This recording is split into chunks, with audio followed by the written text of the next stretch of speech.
A pretty major event happened last week, and I'm not entirely sure yet what to make of it, but it could be huge and a big sign of things to come. So stick around because you're definitely going to want to hear more about that.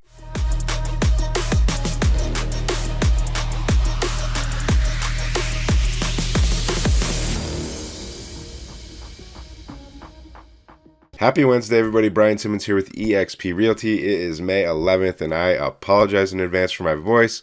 A little bit of a man cold going on here today, so just bear with me and we'll get through this. I want to remind you real quick to subscribe, like, and share this channel with your friends and family. I would really appreciate that. So let's dive right into the data. Okay, we had 860 active single-family residential listings on the market this morning between Jackson and Josephine Counties. Okay, 158 new listings hit the market, 131 price changes. That's a huge number. That's the highest we've seen as long as I've been tracking the data. Big number on price changes.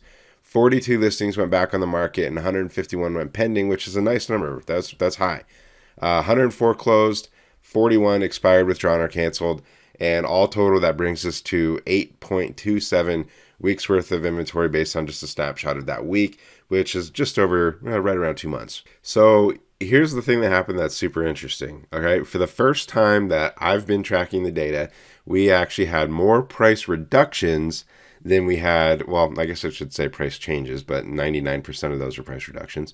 We had more price changes than we had closed transactions. And that is definitely an indicator of something. I'm not entirely sure yet what. I would be a little bit more concerned about it if it were price changes were outpacing pending sales. If we saw that more homes on the market had their price reduced than went pending, that would be, I think, a bigger concern to me. But seeing that this price change number went higher than the number of closed is certainly something that is, that caught my eye and is something that I think we really ought to be paying attention to. I think, I could think of a few scenarios where it would make sense for that to happen, and kind of would provide some sort of explanation for this. And so I'll kind of share one of those with you. And I think that that's basically like the scenario of a lot of people want to list, the beginning of April. That's kind of seen as prime time to list. And so if that happened and a lot of people list their houses in the beginning of April, and the interest rates went up and they didn't, their home didn't sell, they would be probably looking at dropping their price right around now. It's been a little over a month. And I think that's a typical conversation is, well, let's see how it goes for the first month. And if it doesn't sell, then maybe we drop the price. And so that could be, an indication of what we're seeing there. That could be what's happening. And to support that further, if we go back and look at the data for the beginning of April, those were 2 huge weeks. We had 173 new listings and 178 new listings hit the market those first 2 weeks of April. So I think that could certainly be a factor. That could be what's happening there, is we're just seeing that, those people probably hit the market at nice and high. Then the things have changed. I mean, the market, the interest rates have gone up quite a bit since then. In the last month, and maybe those people are feeling it and needing to drop their price a little bit.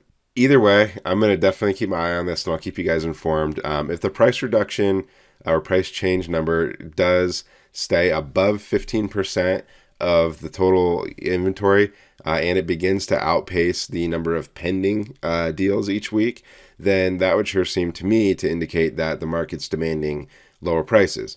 In which, to be clear, would mean, in my opinion, most likely that it would mean a slowing of the increase in prices, not necessarily a decrease in prices yet. So just to be clear on that, I'm not implying that prices are coming down. I'm just saying I think the increase would slow because we've still been seeing an increase. So anyways, I'll keep you guys informed. I'll keep an eye on all this for you. So be sure to tune in next week and get an update. That's all I got for you today. Hope you have a great rest of your week. Don't forget to subscribe, like, and share this channel with your friends and family. And if there's anything in the world I could do for you, please don't hesitate to reach out. Have a great one. See you next week.